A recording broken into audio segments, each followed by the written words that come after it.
Do y'all know how upset Jesus was when he saw what they was doing to God's kingdom? He was upset.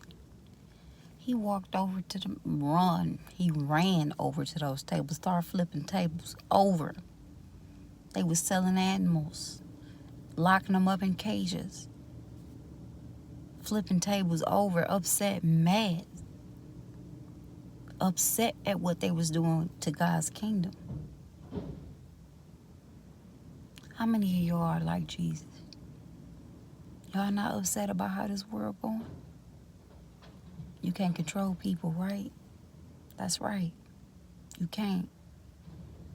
But if one person make a difference, things will change. If everybody just looked at themselves, things would change.